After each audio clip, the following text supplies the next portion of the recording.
The auditorium at the United Nations Galactic Relations Center held 3,000 people, and every single one of them had their eyes on Dr. Maya Chen as she walked toward the podium.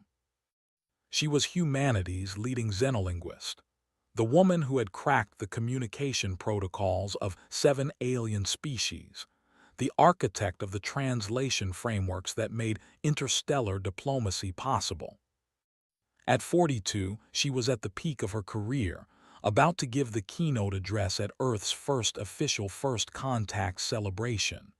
Maya felt good, better than good, actually. The speech was memorized, her notes were perfect, and she'd had her lucky coffee that morning, the one from the little shop near her apartment that got the temperature exactly right. She smiled at the crowd, adjusted the microphone, and opened her mouth to speak. That was when her entire world tilted sideways. The words she'd prepared, the carefully crafted opening that she'd rehearsed 50 times, came out as whelk, guh, fa. Her tongue felt thick, foreign in her mouth. The right side of her face suddenly felt strange, numb, like she'd gotten a shot of Novocaine at the dentist but couldn't remember going. The audience's polite attention shifted to confusion. Maya tried again, fought to form the words, but her mouth wouldn't cooperate. Ga. A panic rose in her chest. What was happening? Why couldn't she speak? Then her right leg buckled. She grabbed for the podium, but her right hand wouldn't respond properly. Her fingers felt distant, disconnected. The auditorium spun, and she heard gasps from the crowd as she collapsed, the microphone crashing to the floor with a sound like thunder. In the third row of the audience, in a section reserved for the newly arrived alien delegations, a being named Zeixler watched this happen with growing alarm. Zeixler was K3, a species from a world where biology operated on principles that Earth scientists were still struggling to understand. To human eyes, Zeixler appeared vaguely cephalopod-like, with a central body mass about the size of a large dog, surrounded by dozens of flexible appendages that served various functions. Their skin shifted colors constantly, a form of communication that human translators could only partially interpret. But Zeixler's most unusual feature wasn't visible to human eyes. The Catherine possessed a sensory organ that could perceive bioelectric fields, the subtle electrical patterns that accompanied neural activity in most organic beings. Right now, Zeixler could see Maya Chen's bioelectric field, and what they saw made their appendages curl in distress. A human brain normally showed a complex, beautiful pattern of electrical activity, like a vast city seen from space at night, billions of tiny lights pulsing in intricate coordination. Maya's brain had just gone dark on one entire side. A massive electrical disruption had cascaded through her left hemisphere, shutting down neural pathways like dominoes falling. Zeixler knew what this meant. They'd studied human physiology as part of their diplomatic preparation. This was what humans called a stroke, a catastrophic interruption of blood flow to the brain, causing neurons to die by the millions. For humans, strokes were devastating, often permanently disabling, sometimes fatal. Security personnel and medical staff were already rushing to Maya's side. Zeixler watched as they checked her vitals, called for emergency transport, began following protocols that Zeixler found both admirable and tragically limited. Human medicine had made impressive progress, but they were still so far behind what was possible. The Catherine had conquered neurological damage centuries ago. But that knowledge was protected, restricted under the galactic medical exchange protocols that prevented advanced species from simply giving revolutionary technology to developing civilizations. As the medical team loaded Maya onto a stretcher, her eyes were open, moving frantically between faces. Zeitzler could see the terror in her bioelectric field, the desperate firing of neurons trying to understand what had happened, why her body had betrayed her. In the brief moment before they carried her away, her eyes locked onto Zeitzler's central visual organs. In that moment, something passed between them. Recognition, perhaps, or a plea for help. Zeitzler couldn't be certain, but as they watched Maya Chen disappear through the auditorium doors, they made a decision that would change both their lives and challenge the very foundations of interstellar law. The Catherine delegation's assigned liaison tried to steer Zeitzler toward the reception that would continue despite the emergency. Such an unfortunate incident, the human diplomat said, his discomfort obvious. But Dr. Chen is in excellent hands. Our medical facilities are quite advanced. Zeitzler's appendages formed a pattern that their translator rendered as, "I wish to visit her, to observe her recovery process." The liaison looked uncomfortable. "That's very kind, but I'm not sure that's appropriate.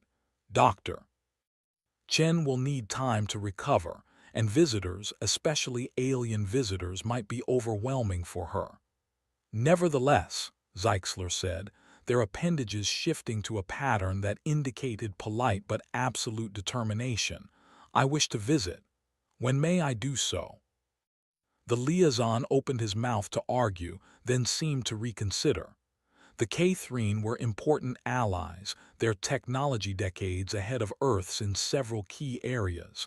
Offending them over a hospital visit would be diplomatically foolish. "I'll see what I can arrange," he said finally. Maya woke up in a hospital room with no memory of how she'd gotten there. Her head felt strange, heavy, like it was filled with cotton. She tried to sit up and found that the right side of her body wouldn't respond properly. Her right arm lay useless at her side. Her right leg felt distant, barely connected to her. A nurse noticed she was awake and hurried over, speaking in soothing tones that Maya heard but couldn't quite process. The words seemed to dissolve before she could grasp their meaning. She tried to speak to ask what had happened, but what came out was gibberish. Wah, guh, buh. Tears filled her eyes. She was a linguist. Words were her life, her profession, her passion. And now she couldn't speak, couldn't understand properly. Couldn't make her own mouth form the sound she could hear so clearly in her mind. A doctor arrived, a kind-faced woman in her 50s who spoke slowly and clearly. "Dr. Chen, you've had a stroke, a significant one affecting the left side of your brain. You're experiencing aphasia, which means difficulty with language, and hemiparesis, weakness on your right side. Do you understand me?" Maya wanted to scream that yes, she understood, that her mind was fine. It was just her stupid body that wasn't working. But all she could manage was "yeah, guh, fuh," followed by frustrated tears. The doctor's expression was sympathetic but professional. "Don't try to force it. Your brain needs time to heal. We'll start rehabilitation therapy as soon as you're stable. Many stroke patients recover significant function with proper treatment and therapy." But Maya could see it in the doctor's eyes, the careful optimism that didn't quite hide the concern. She'd had a major stroke at 42. The recovery would be long, difficult, and might never be complete. The career she'd built, the work she loved, might be over. The next 3 days passed in a blur of tests and assessments. Physical therapists visited, trying to get her to move her right side, to grip objects, to lift her arm. Speech therapists showed her pictures, asked her to name objects, watched with professional patience as she struggled to produce even the simplest words. "Ka, ka, ka," she'd say, trying desperately to say cat while pointing at the picture of a tabby. Her colleagues visited, bringing flowers and sympathetic smiles that made Maya want to hide under the covers. They spoke to her slowly, carefully, as if she were a child. Some couldn't hide their discomfort. unsure how to interact with someone who couldn't respond properly. Others tried too hard, their forced cheerfulness more exhausting than helpful. It was on the fourth day that Zeitzler came. Maya was alone in her room, attempting to use her left hand to eat lunch, when the door opened and the alien entered. She recognized them from the auditorium, the Catherine diplomat who had been in the audience. Up close, they were both more and less alien than she'd imagined. The color-shifting skin was mesmerizing, cycling through shades of blue and purple and green in patterns that seemed to mean something, though Maya couldn't interpret them. Zeitzler approached slowly, their appendages moving in careful, non-threatening patterns. They stopped a respectful distance from the bed, and when they spoke, the translator device they wore rendered their communication in a pleasant, neutral voice. Dr. Chen, I am Zeitzler of the Catherine delegation. I witnessed your collapse at the conference. I wish to see how you were recovering. Maya tried to respond, to say something polite, to ask why they were here. What came out was, why, here. She expected to see pity in Zeitzler's reaction or the uncomfortable avoidance that most visitors showed. Instead, the alien's appendages formed a pattern that Maya's instincts somehow recognized as pleased attention. You said why and here, Zeitzler said. 2 words, clear words. That is progress already, yes. Maya blinked, surprised. Most people either ignored her garbled attempts at speech or became too focused on the failures. Zeitzler had acknowledged both the struggle and the success. Yeah, Maya managed. Yes. Good, Zeitzler said. They moved closer and Maya noticed something odd. As the alien approached, the color patterns on their skin began to pulse in rhythm with something. Her heartbeat, her breathing. I hope you will not consider this intrusive, but I can perceive your bioelectric field, the electrical patterns in your nervous system. It is a natural sense for my species. Maya tried to ask what they saw, but the words wouldn't come. She settled for raising her eyebrows questioningly. Your brain is healing, Zeitzler said. I can see it. The right hemisphere, which was not damaged, is reaching out, trying to form new pathways to compensate for the damaged left hemisphere. It is like watching a city rebuild itself after a disaster. Slow, but happening.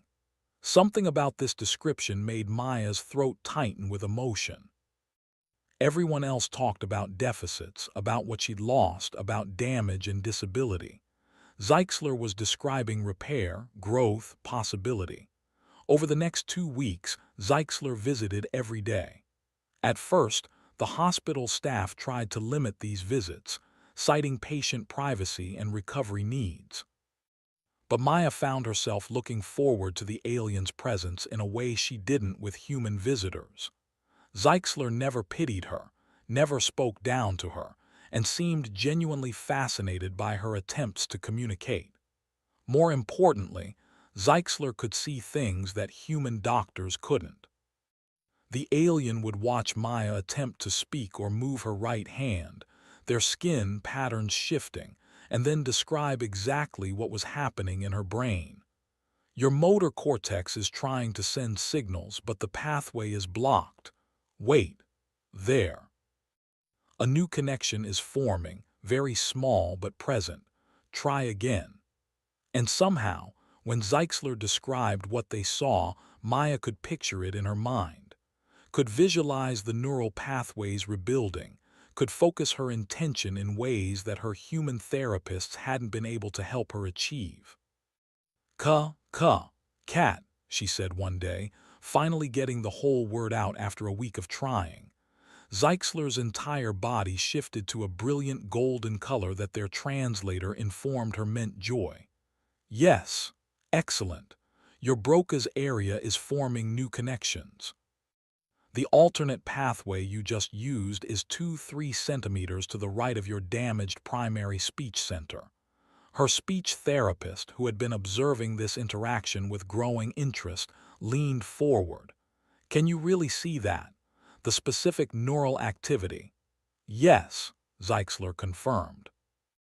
K3 neurology is structured to perceive bioelectric fields with high precision.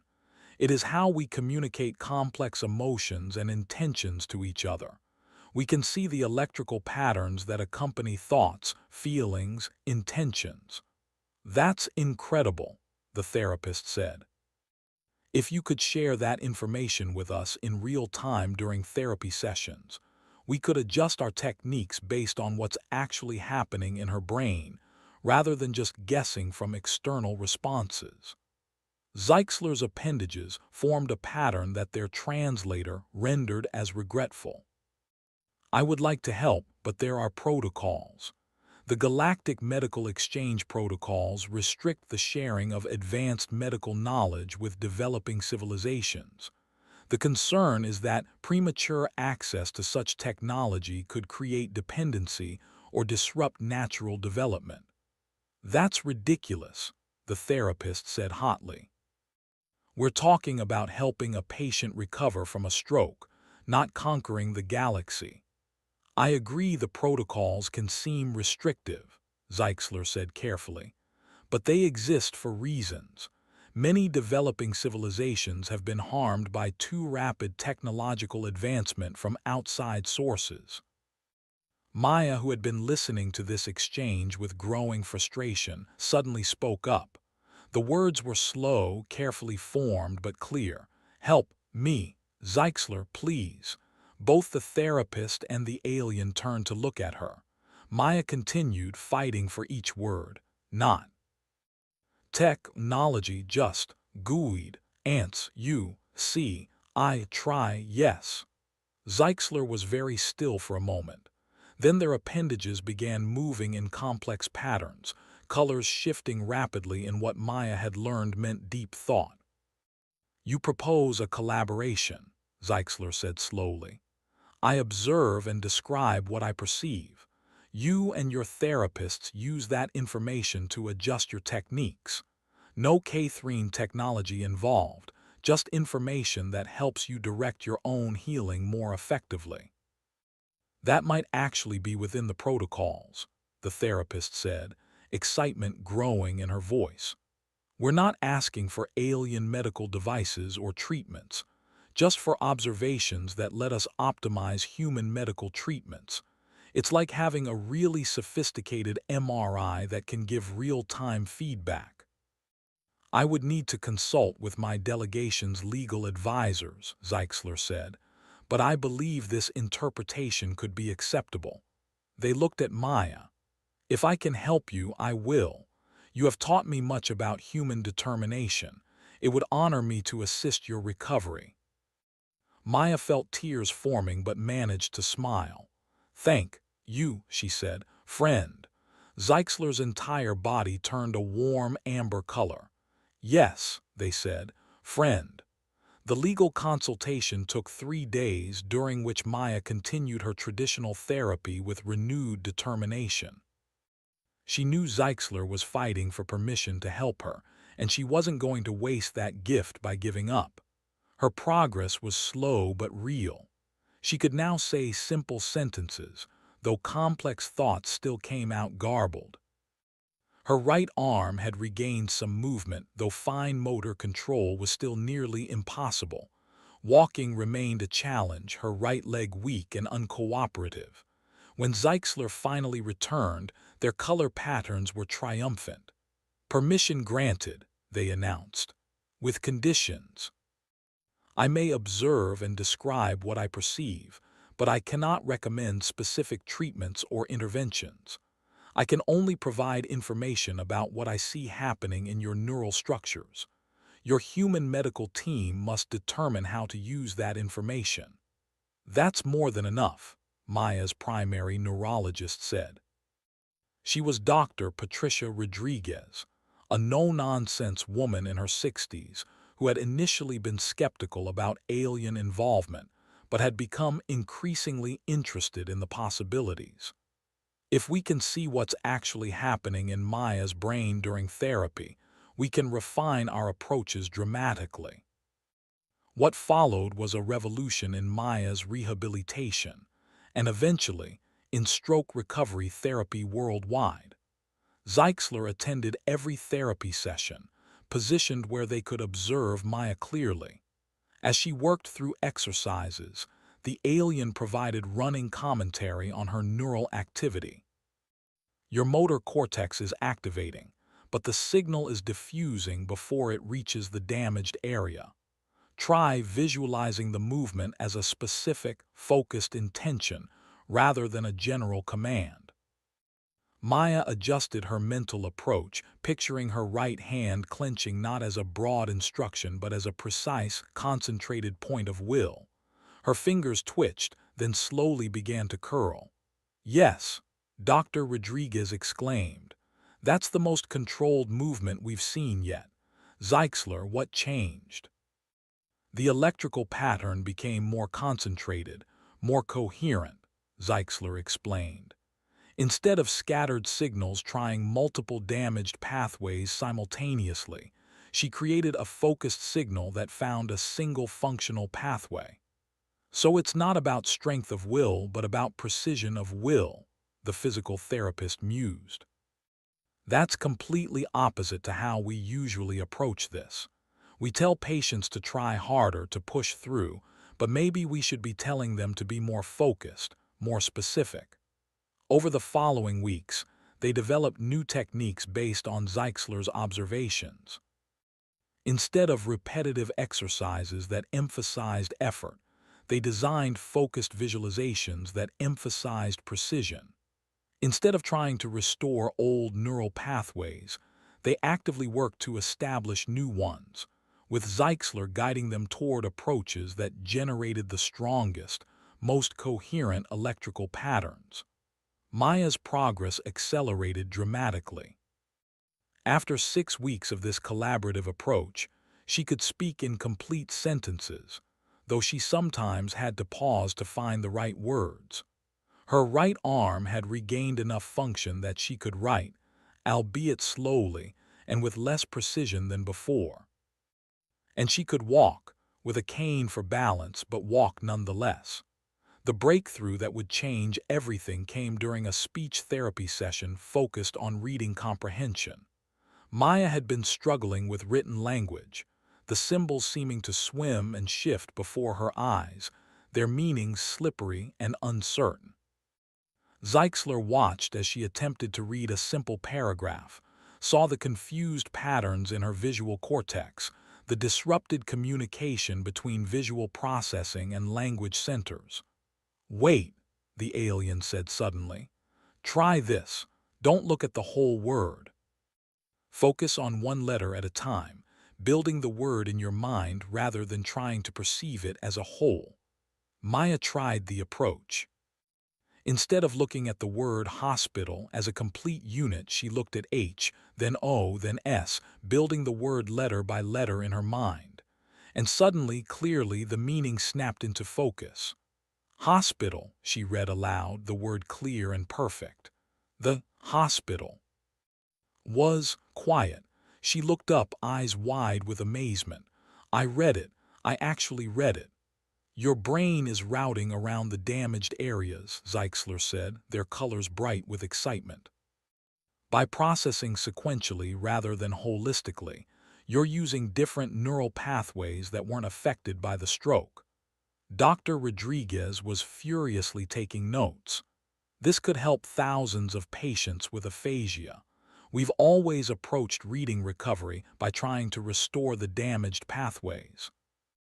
But if we can teach patients to use alternate pathways instead, you could dramatically improve recovery outcomes, Zeitzler finished. Yes, and this principle could apply to many aspects of stroke rehabilitation.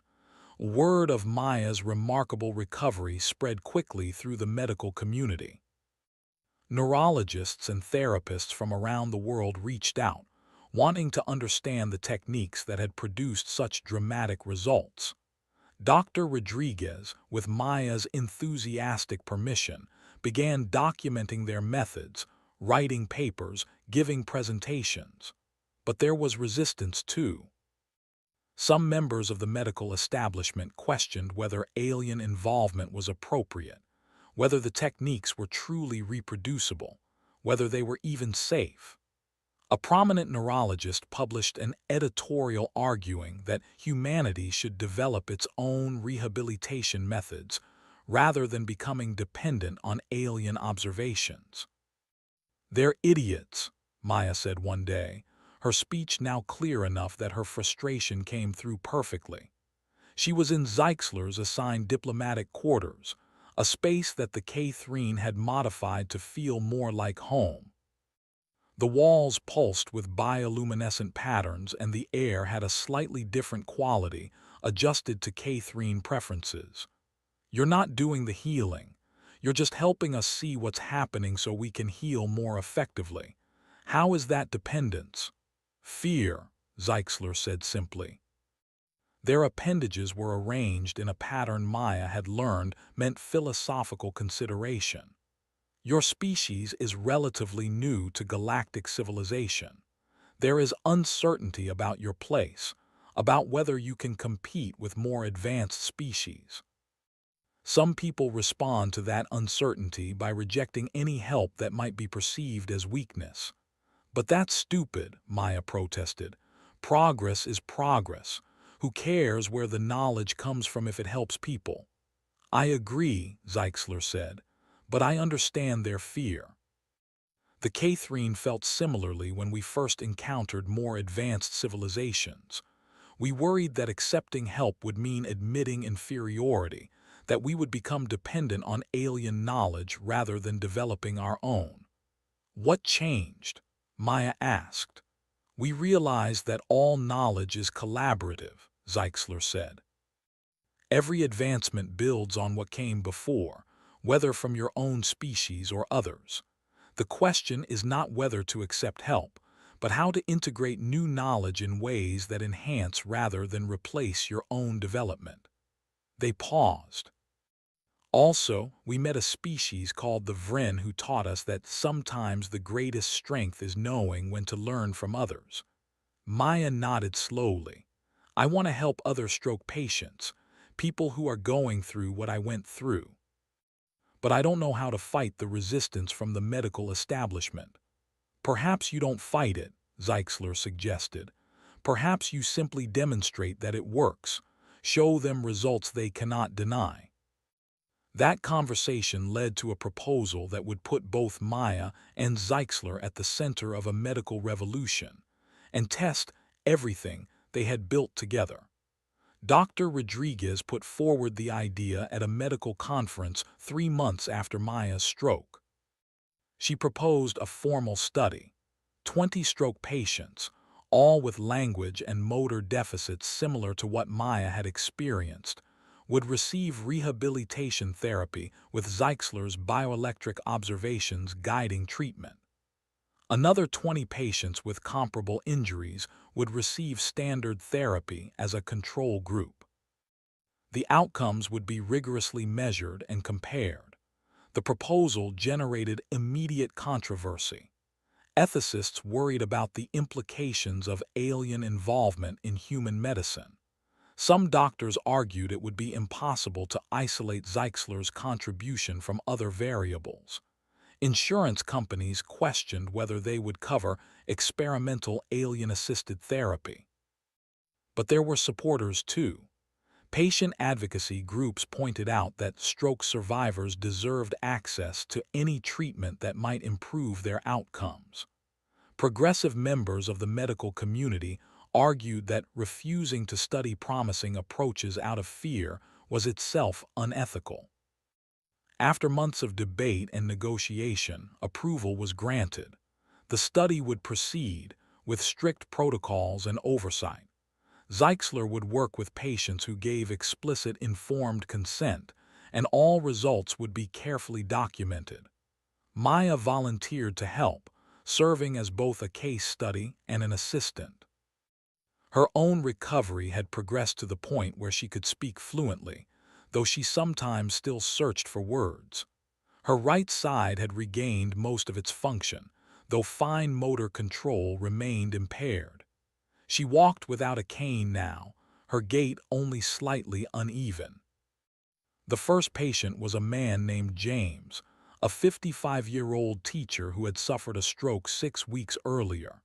He arrived at the specialized clinic that had been set up for the study, his wife supporting him as he walked slowly, carefully, his right side obviously weak. "Doctor Chen," he said, the words slow but clear, "I read about you hoping you can help me too." "We're going to try," Maya assured him. "James, this is my friend Zeichsler. They're going to observe your brain activity during therapy sessions and help your therapists understand what approaches work best for you." James looked at the alien with obvious nervousness. Up close, Zeichsler was undeniably strange, their appendages moving constantly, their skin shifting through colors that human eyes weren't quite designed to interpret. "I know they look unusual," Maya said gently, "but Zeichsler is the reason I can speak clearly to you right now. They can see things happening in your brain that we can't, and that information is incredibly valuable." "Okay," James said slowly. "I trust you." The first session was challenging. James had severe expressive aphasia, able to understand language but struggling to produce it. When asked to name a simple object like a cup, he would say, "I know. It's the thing you, duh." His frustration was palpable, all too familiar to Maya. Zeichsler observed quietly, their colors shifting in patterns that Maya had learned meant intense concentration. After several failed attempts, the alien spoke up. "James, when you try to say the word, I see your Broca's area activating, but the signal disperses before reaching your motor cortex. Try this before you speak. Visualize writing the word. See the letters in your mind, then say it." James looked skeptical but tried. He stared at the cup, closed his eyes, and Maya could see him concentrating. His mouth moved silently, forming letters. Then, "Cup, it's a cup." His eyes flew open in shock. His wife gasped. The therapist started laughing with delight. "You said it," Maya exclaimed, "perfect and clear." "How?" James asked, still sounding amazed. "You used a different neural pathway," Zeichsler explained. "By visualizing the written word first, you activated visual motor connections that weren't damaged by your stroke. Your brain found a way around the blocked route." Over the next 12 weeks, James and the 19 other patients in the treatment group made remarkable progress. Each person's brain was different, their damage unique, but Zeichsler could observe what worked for each individual and help therapists tailor approaches accordingly. Some patients responded best to visualization techniques. Others benefited from rhythmic approaches, using music or patterns to establish new neural pathways. Some needed to break tasks into tiny, specific components, while others did better with holistic approaches that engaged multiple brain regions simultaneously. The control group receiving standard therapy also improved, as stroke patients often do with time and effort. But the difference in outcomes was striking. After 12 weeks, patients in the Zeichsler observed group showed, on average, 40% better outcomes in language recovery and 35% better outcomes in motor function compared to the control group. The results were published in multiple medical journals.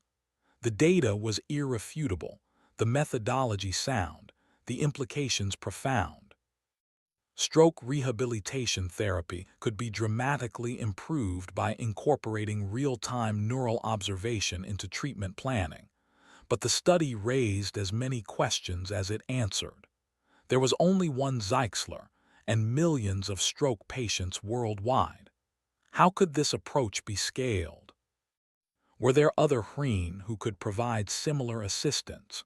Could the technology be adapted so humans could perceive bioelectric fields themselves?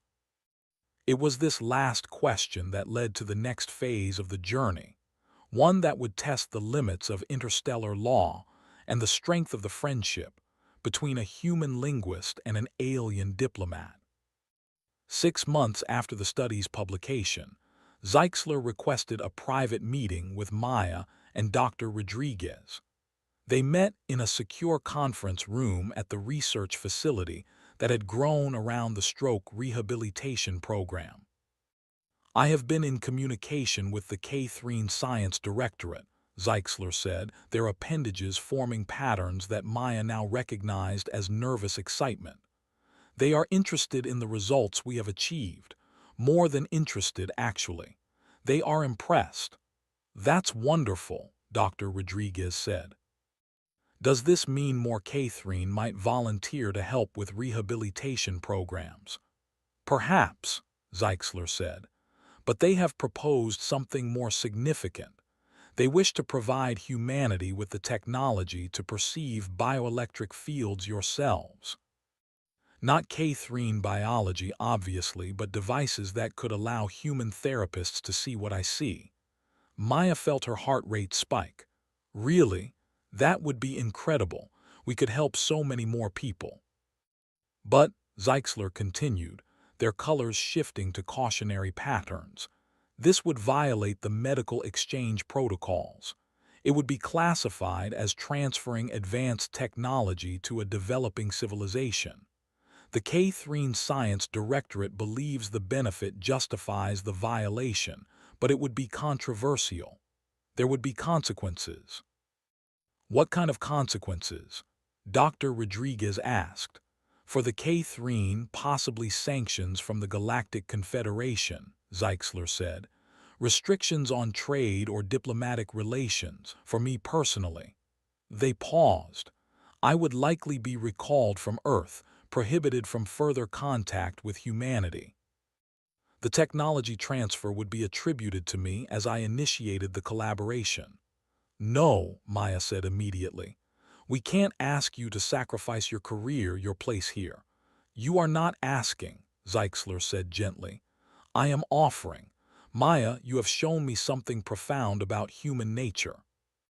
Your determination to recover, your desire to help others even while struggling yourself, your refusal to accept limitation as destiny. These are qualities worth supporting, worth taking risks for." "But you could lose everything," Maya protested. "I would lose my diplomatic position," Zeitzler corrected. "I would not lose what matters most to me: our friendship.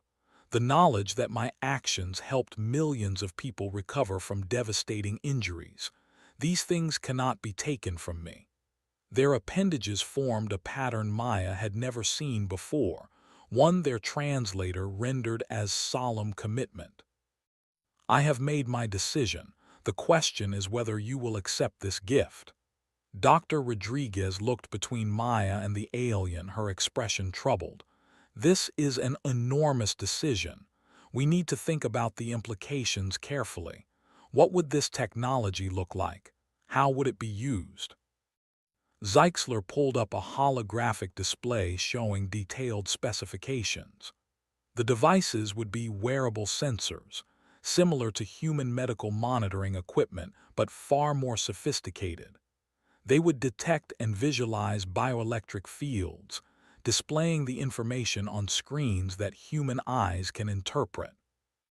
"Your therapists could see neural activity in real time, just as I do." "The applications go far beyond stroke recovery," Dr. Rodriguez murmured, studying the specifications. "This could revolutionize treatment for traumatic brain injury, degenerative neurological conditions, psychiatric disorders. We could see exactly what's happening in the brain during therapy, adjust treatments in real time." "Yes," Zeitzler confirmed. "The K3 developed this technology millennia ago. It is fundamental to how we practice medicine. And now, if you accept, it can be fundamental to how you practice medicine as well." Maya looked at her friend. This alien being who had come to Earth as a diplomat and become something far more important. Zeitzler had watched her struggle through the darkest period of her life, had helped her rebuild herself, had believed in her recovery when she'd nearly given up hope. And now they were offering to sacrifice their position, their career, to help millions of people they would never meet. "Are you absolutely certain?" Maya asked. "Once we do this, there's no going back." "I am certain," Zeitzler said. "The medical exchange protocols exist to prevent harm, but sometimes rigid adherence to rules causes more harm than breaking them. This is such a time." "Doctor." Rodriguez nodded slowly. "Then we accept, and we'll make sure the historical record knows that this gift came from you, Zeitzler, that you chose to help humanity at personal cost. That matters." "It does matter," Maya agreed. "You're not just giving us technology, you're giving us trust. Believing we'll use it responsibly." Zeitzler's colors shifted to warm gold. "I have always believed in humanity's potential. You simply needed the tools to fulfill it." The transfer of technology took place 3 weeks later, conducted through official channels with full documentation. The Catherine Science Directorate transmitted the complete specifications for bioelectric field sensors, along with detailed instructions for manufacturing and use. They also provided theoretical frameworks for interpreting the data, centuries of accumulated medical knowledge translated into terms human scientists could understand. The reaction from the Galactic Confederation was swift and severe. The Catherine were formally censured for violating the medical exchange protocols. Trade agreements were suspended pending review. And Zeitzler was officially recalled to Catherine space, their diplomatic credentials revoked. Maya watched the news coverage with a sick feeling in her stomach. This was her fault. If she'd never had the stroke, never met Zeitzler, never asked for help, none of this would have happened. But Zeitzler seemed oddly unconcerned. When Maya visited them on their last day on Earth, she found the alien calmly packing their belongings, their color patterns relaxed and peaceful. "How can you be so calm?" Maya demanded, her voice breaking. "They're taking you away from Earth, from your work, from your friends." "They are taking me away from my diplomatic position," Zeitzler corrected gently. "That is not the same as taking me from my work or my friends. My work here is complete. I helped develop a rehabilitation program that will benefit millions. I provided technology that will advance human medicine by decades. What more could a diplomat accomplish?" "But you're being punished," Maya protested. "Am I?" Zeitzler's appendages formed a questioning pattern. "I am returning to my homeworld, where I will likely receive a position at a research institute, studying the long-term effects of technology transfer. Many Catherine believe what I did was correct, even if the Confederation disagrees. I may be officially censured, but personally, I will be fine." "Still," Maya said, tears forming, "I'm going to miss you, terribly." Zeitzler moved closer, their appendages forming a pattern that their translator rendered simply as affection. "And I will miss you, my friend. But this is not goodbye forever. Earth and Catherine Prime still have diplomatic relations. I can visit as a private citizen, and you—" They paused, colors shifting to something warm and hopeful. "You could visit me, see Catherine space, experience worlds beyond Earth." Maya wiped her eyes. "I'd like that. Once I'm fully recovered, once the rehabilitation program is well established here, I'd very much like to see your world." "Then we have something to look forward to," Zeitzler said. "In the meantime, promise me you will continue the work we started, help others recover. Show the galaxy what humans can achieve when given the right tools." "I promise," Maya said. "I'll make sure your sacrifice wasn't wasted." "It was not a sacrifice," Zeitzler said firmly. "It was a choice, the best choice I could have made." The first bioelectric field sensors were manufactured 6 months after Zeitzler's departure. They were bulky, expensive, and required extensive training to use effectively. But they worked. Human therapists could now see what Zeitzler had seen, watch neural pathways forming and strengthening in real time, adjust treatments based on actual brain activity rather than guesswork. Maya threw herself into training therapists to use the new technology. She traveled to hospitals and rehabilitation centers around the world, teaching the techniques she and Zeitzler had developed, showing therapists how to interpret the bioelectric data, sharing her own recovery story as both inspiration and instruction. The impact was immediate and profound. Stroke recovery times decreased by an average of 40%. Patients who had been told they would never speak again were forming sentences. People who had been wheelchair-bound were walking. The technology wasn't magic, couldn't cure everything, but it made recovery more efficient, more targeted, more successful. Of course, there were challenges. The sensors were initially so expensive that only wealthy patients or well-funded institutions could afford them. Maya fought for universal access, arguing that life-changing medical technology shouldn't be restricted to those who could pay.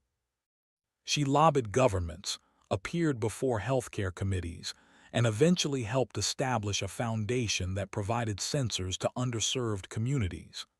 There was also the learning curve. Not every therapist was comfortable with the technology. Some resisted, preferring traditional methods. Others misinterpreted the data, made mistakes that set back patient recovery. Maya worked with medical schools to develop comprehensive training programs, ensuring that future generations of therapists would grow up with the technology as a standard tool. 1 year after Zeitzler left Earth, Maya stood before the United Nations General Assembly, giving a report on the impact of the bioelectric sensor program. She looked out at the assembled representatives, remembering the last time she'd stood before a large audience, the day her stroke had stolen her words and her strength. 1 year ago, she began, her voice clear and confident, I couldn't speak. I couldn't walk properly. I couldn't do the work I loved. Today, I stand before you fully recovered, not just functioning but thriving. And I am not alone. Across the world, thousands of stroke survivors are experiencing similar recoveries, achieving outcomes that would have been impossible without the technology gifted to us by my friend Zeitzler. She pulled up a holographic display showing recovery statistics, patient testimonials, before and after brain scans that illustrated the remarkable neuroplasticity enabled by targeted rehabilitation. But this is about more than numbers.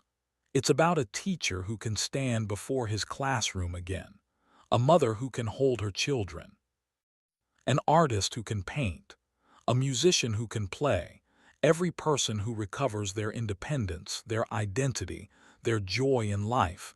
That is the real measure of what we've achieved. The assembly erupted in applause, but Maya wasn't finished.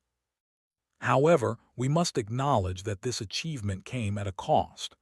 Zeitzler violated interstellar law to give us this technology. They sacrificed their career, their position here on Earth.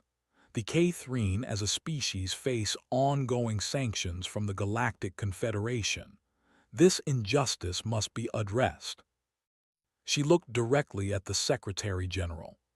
I call upon the United Nations and humanity as a whole to formally petition the Galactic Confederation to lift sanctions against the K3, to acknowledge that their technology transfer was an act of compassion, not exploitation.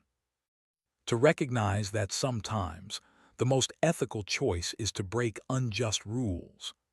The petition took 3 months to prepare and gather support.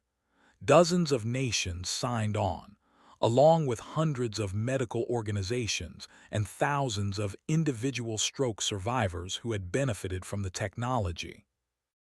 Maya led the effort, working with diplomats and lawyers to craft arguments that would resonate with the diverse species of the Galactic Confederation. When the petition was finally submitted, Maya received an unexpected message.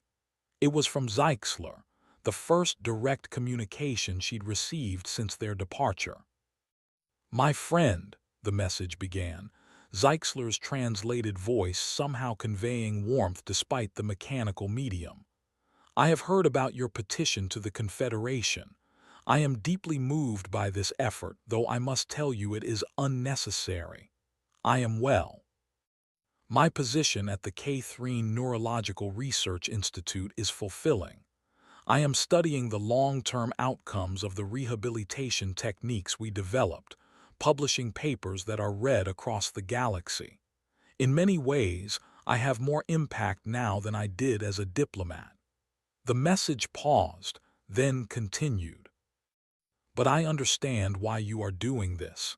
It is not just about me, but about principle, about standing up for what is right, even when it is difficult. This is very human and very much like you. I am honored by your advocacy. There is something else I must tell you. The Confederation is reviewing the medical exchange protocols in light of our case.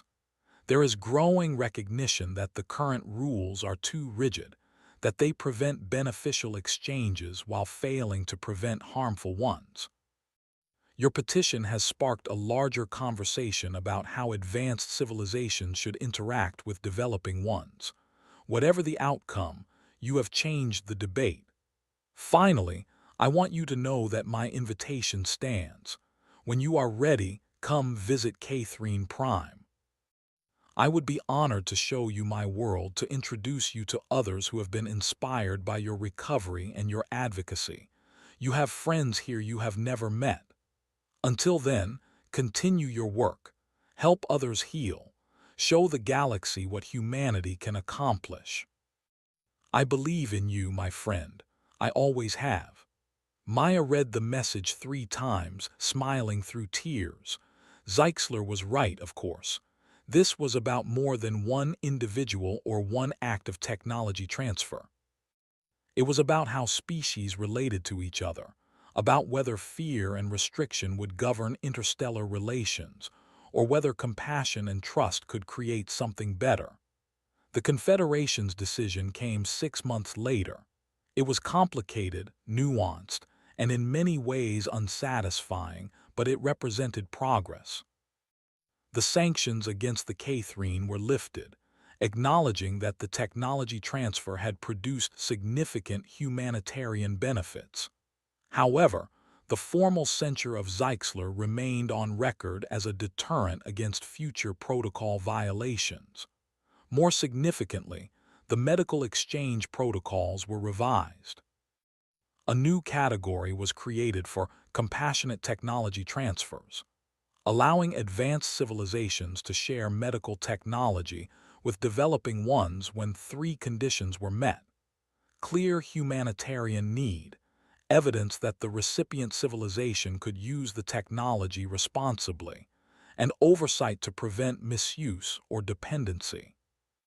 It wasn't perfect, but it opened the door for future exchanges, for other species to receive life-changing technologies without requiring individuals like Zeitzler to sacrifice their careers. Maya continued her work for another 5 years, establishing rehabilitation centers, training therapists, advocating for stroke survivors. Her own recovery stabilized at about 95% of her pre-stroke capabilities. She still occasionally searched for words, still had some residual weakness in her right hand, but these minor limitations didn't prevent her from living fully. She wrote a book about her experience, titled The Alien Who Taught Me to Walk. It became an international bestseller, translated into 47 languages, including 3 alien tongues. The royalties went to the foundation that provided free bioelectric sensors to underserved communities. She also completed her doctorate, finally defending the dissertation on xenolinguistic frameworks that she'd been working on when the stroke hit. The defense was attended by colleagues from around the world, including, via holographic link, several K3 researchers who had followed her work with interest. And throughout it all, Maya and Zeitzler maintained their friendship across the stars. They exchanged messages regularly, sharing their work, their lives, their thoughts on everything from neuroscience to philosophy. Zeitzler sent recordings of Catherine music, which Maya found both strange and beautiful. Maya sent human literature, which Zeitzler found endlessly fascinating. Finally, on the 6th anniversary of her stroke, Maya boarded a transport to Catherine Prime. The journey took 3 weeks, even with faster-than-light travel, but she didn't mind. She used the time to study Catherine culture, to practice the color pattern communication that Catherine used alongside spoken language, to prepare herself for finally seeing her friend's world. Green Prime was nothing like Earth. The planet orbited a binary star system, creating day-night cycles that followed complex patterns. The atmosphere had a different chemical composition, requiring Maya to take regular supplements to prevent oxygen toxicity. The gravity was lighter, making her feel oddly buoyant. But it was beautiful. The cities were grown rather than built, organic structures that pulsed with bioluminescence. The inhabitants moved through spaces that seemed to shift and flow, architecture that responded to bioelectric fields in ways human buildings never could. The colors were overwhelming, every surface reflecting and refracting light in patterns that carried meaning Maya was only beginning to understand. Zeitzler met her at the spaceport, their appendages forming welcome patterns, their colors bright with joy. "My friend, you came." "Of course I came," Maya said, smiling so wide her face hurt. "Did you think I wouldn't?" "I hoped," Zeitzler said. "But hope and certainty are different things. Come, I have so much to show you." Over the next month, Zeitzler gave Maya a tour of Catherine civilization. They visited the Neurological Research Institute where Zeitzler worked, where Maya met researchers studying neuroplasticity across dozens of species. They explored the archives of medical history, where the story of her recovery had been added to Catherine records as a case study in successful interspecies collaboration. They also visited schools, where Catherine younglings learned about other civilizations, including Earth. Maya gave presentations about human neurology, about her stroke and recovery, about what it meant to rebuild yourself when your body betrayed you. The younglings listened with rapt attention, their color patterns flickering with interest and empathy.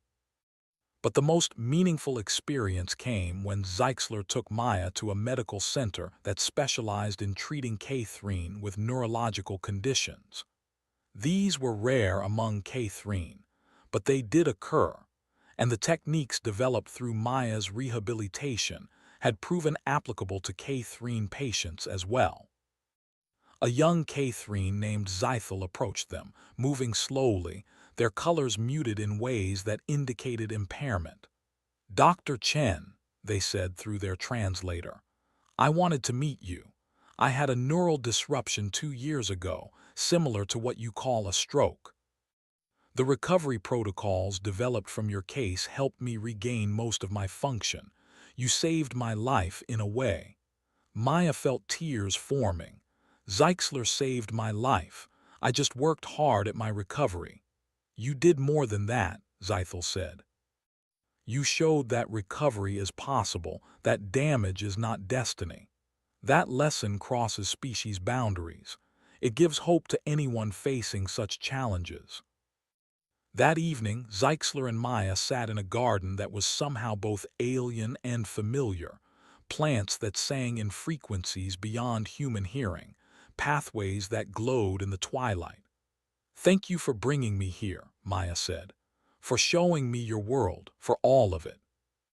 "Thank you for recovering," Zeitzler replied, "for teaching me about human determination, for fighting not just for yourself but for others.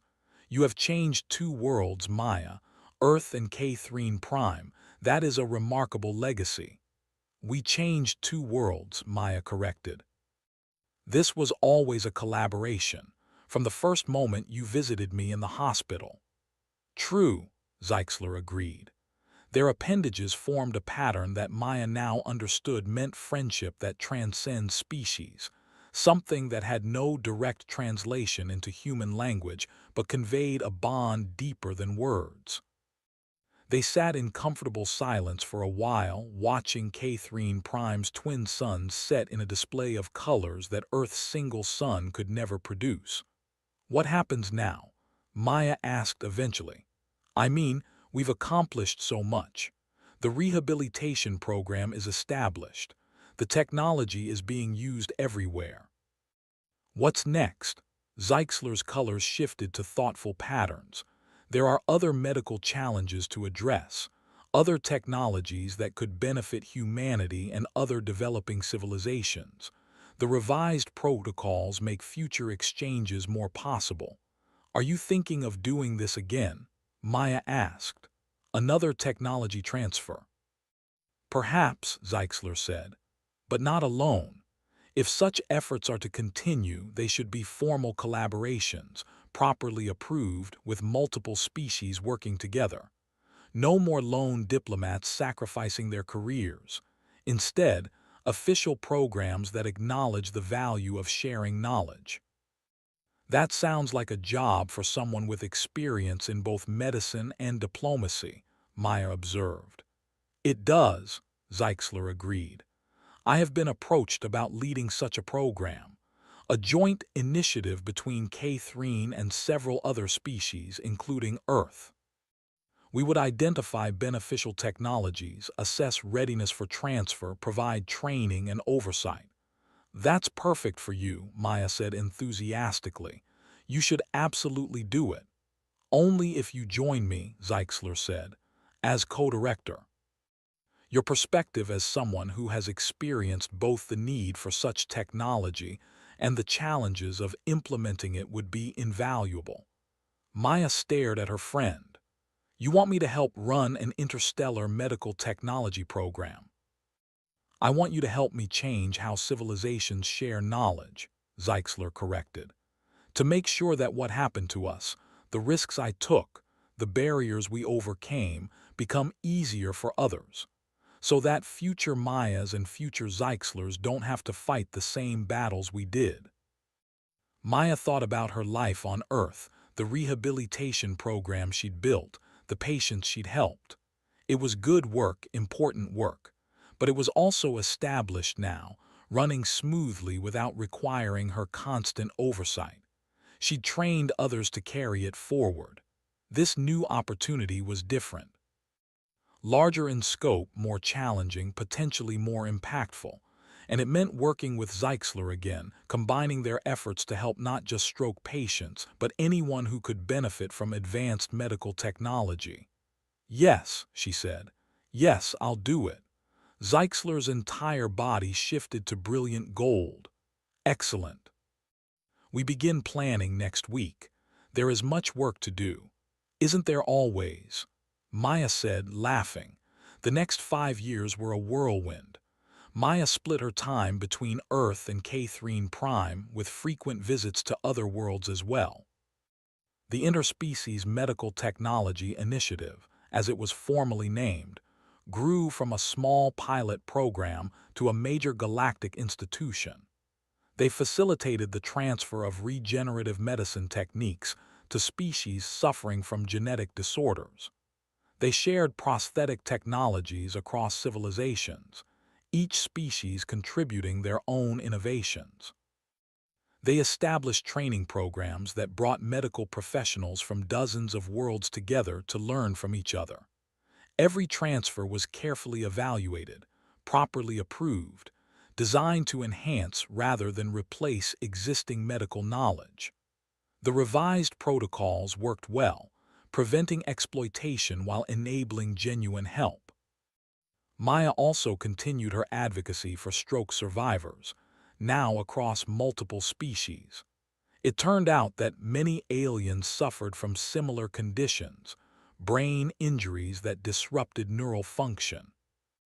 The rehabilitation techniques she'd pioneered with Zeitzler proved remarkably adaptable. helping not just humans and K3, but Bronther and Lemonians and dozens of other species. She became famous across the galaxy, not just as the human who'd recovered from a stroke, but as a symbol of what interspecies collaboration could achieve. Her face appeared on news feeds from 100 worlds. She received awards and honors from governments and medical societies. But what mattered most to Maya were the individuals. The Bronther soldier who could walk again after losing mobility in combat. The Lemonian artist who regained the ability to create after a neurological disease nearly destroyed her. The human teacher, James, who had been part of that first study and now trained others to use bioelectric sensors. Each person represented a life changed, a future restored, a hope fulfilled. On the 10th anniversary of her stroke, Maya attended a celebration at the United Nations Galactic Relations Center, the same building where she'd collapsed a decade earlier. The auditorium was packed with representatives from across the galaxy, all there to commemorate what had become known as First Recovery Day, marking the beginning of modern interspecies medical collaboration. Maya stood at the same podium where she'd fallen, looking out at faces both human and alien. Zeitzler stood beside her as they so often did now, partners in every sense. 10 years ago, Maya began, I stood in this exact spot and my brain betrayed me. I fell, unable to speak, unable to move properly, terrified and confused. I thought my life, my career, my identity was over. I was wrong. She paused, letting the words settle. I was wrong because I didn't account for help, for friendship, for the willingness of one alien diplomat to break rules in order to do what was right. Zeitzler saw me not as a damaged thing to be pitied, but as a person who could be helped, who deserved the best chance at recovery possible. What followed changed my life, yes. But it also changed how we think about medical knowledge, about the relationship between species, about our responsibility to help each other across the boundaries of biology and culture. The technology that helped me recover has now helped millions. The protocols we established have enabled dozens of other beneficial exchanges. And the friendship that began in a hospital room has grown into a partnership that continues to break new ground. She turned to look at Zeitzler. My friend taught me that recovery is not about returning to who you were before, but about becoming someone new, someone shaped by challenge and strengthened by the journey through it. That lesson applies not just to individuals, but to civilizations. We are all recovering from something, isolation or fear or mistrust. And we all need help, need collaboration, need the courage to reach across differences and build something better together. The audience erupted in applause, a sound that mixed human clapping with alien expressions of approval, a cacophony that somehow harmonized into something beautiful. After the ceremony, Maya and Zeitzler walked through the gardens outside the center. It was evening, the sky darkening, stars beginning to appear. Do you ever think about that day? Zeitzler asked. About what might have happened if I hadn't been in the audience when you collapsed? Sometimes, Maya admitted. I would have recovered probably. Human medicine is good, getting better all the time. But it would have taken longer, been harder, been less complete. And I never would have met you, never learned what I've learned, never done what we've done together. I think about it too, Zeitzler said, about how random it was. If my delegation had been seated elsewhere, if I hadn't been curious about human physiology, if I hadn't felt moved to visit you in the hospital, so many chance factors that led to everything that followed. Maybe it wasn't chance, Maya suggested. Maybe the universe has a way of bringing together the people who need each other, who can help each other grow. That is a very human belief, Zeitzler observed. Catherine tend to see the universe as more random, less purposeful. But you're here, Maya pointed out. You made choices that brought you here, that built this friendship, this partnership. That's not random. That's intention. Perhaps, Zeitzler said, their colors shifting to patterns Maya recognized as contentment. Or perhaps intention and randomness are not opposites. Perhaps the universe provides opportunities and we provide the intention to seize them. Maya smiled. I like that. The universe gave me a stroke at a first contact ceremony. I provided the intention to recover. You provided the intention to help. And together we turned a tragedy into something meaningful. Not just meaningful, Zeitzler corrected. Transformative. For you, for me, for countless others. That is the power of choosing to help, of choosing to connect across boundaries. They stood together in the garden as the stars emerged, two beings from different worlds who had found common ground in the most unlikely circumstances. A human who had lost everything and rebuilt herself. An alien who had risked everything to help. And from their collaboration, a new model for how species could relate to each other, built on compassion, trust, and the simple recognition that we all need help sometimes. Maya looked up at the stars, at the vast galaxy full of diverse species, each with their own struggles and triumphs. Somewhere out there were people like she had been, facing devastating challenges, needing help they didn't know was possible. And now, because of the work she and Zeitzler had done, that help was available. Thank you, she said quietly, for everything. For seeing me when I was at my worst and believing I could be better. For taking risks when safe would have been easier. For being my friend. Thank you, Zeitzler replied, for teaching me what human determination looks like. For showing me that sometimes the most important thing we can do is simply refuse to give up. For trusting me when you had every reason not to. They stood in silence for a while, comfortable in each other's presence as they had been since that first day in the hospital when an alien diplomat had chosen compassion over protocol and changed everything. The future stretched ahead, full of challenges and opportunities. More technologies to transfer, more patients to help, more barriers to break down. But they would face it together, human and Catherine, friends and partners, proof that the greatest achievements come not from one species alone, but from the courage to connect across difference and build something new. Maya had suffered a stroke during first contact.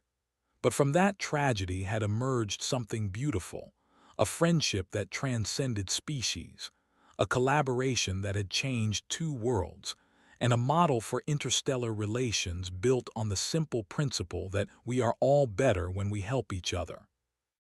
10 years after falling at that podium, Maya stood tall, spoke clearly, walked confidently. The damage from her stroke was still there, always would be, a part of her story, but it no longer defined her. What defined her now was what she had built from that moment, the lives she had changed, the barriers she had overcome, the friendship that had made it all possible. And standing beside her, appendages forming patterns of contentment and joy, was the alien friend who had started it all, who had seen potential where others saw damage, who had chosen to help when rules said they shouldn't. Together they looked up at the stars, at a galaxy that was a little bit kinder, a little bit more connected because they had chosen to be friends. And that, Maya thought, was the most important recovery of all. The end. Leave your like and subscribe for more stories that celebrate human determination and interstellar friendship.